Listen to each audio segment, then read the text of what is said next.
आज 196 आंबेगाव विधानसभा मतदारसंघामध्ये होत असलेल्या निवडणुकीच्या निमित्तानं आज महाराष्ट्रामध्ये देखील महाविकास आघाडी या निवडणुकीमध्ये निश्चित सत्तेवरती येणार आहे आणि आंबेगाव शिरूर विधानसभा मतदारसंघामध्ये महाविकास आघाडीचा अधिकृत उमेदवार म्हणून आदरणीय राष्ट्रवादी काँग्रेस शरदचंद्र पवार पक्षाचे अध्यक्ष पवारसाहेब, उद्धवजी बाळासाहेब ठाकरे शिवसेना काँग्रेस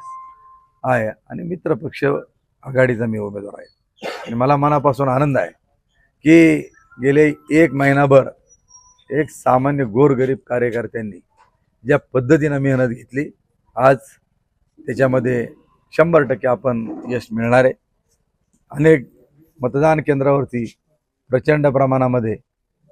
तरुण पिढी असेल, ज्येष्ठ असतील, यांचा असणारा उत्साह आणि ज्या पद्धतीने ते मतदान करून घेत आहेत, आपला विजय हा निश्चित आहे। मी आत्ताच आमच्या नागापूर येथील मतदान केंद्रावरती मी, सपत्नीक, मुलगा आणि कार्यकर्ते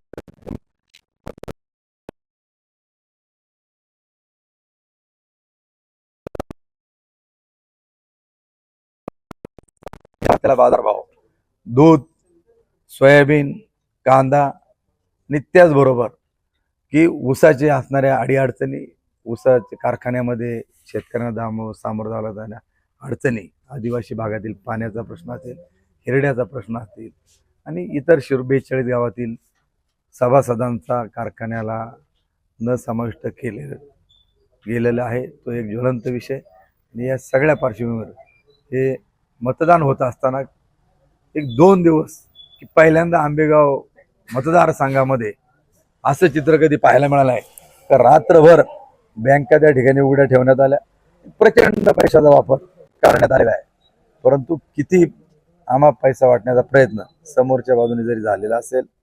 तरी देखील ही जनता जनार्दन मायबाप कधीही विसरू शकत नाही की ज्या पवार साहेबांनी या महाराष्ट्रासाठी जे काय काम आजपर्यंत केलं, आणि मी उमेदवार म्हणून तर आहेच, परंतु साखर कारखान्यातलं काम, मार्केट कमिटीमध्ये केलेलं काम याचे साक्षीदार आणि गोरगरिबाच्या सुखदुःखामध्ये सहभागी होत असताना सामान्य माणसाला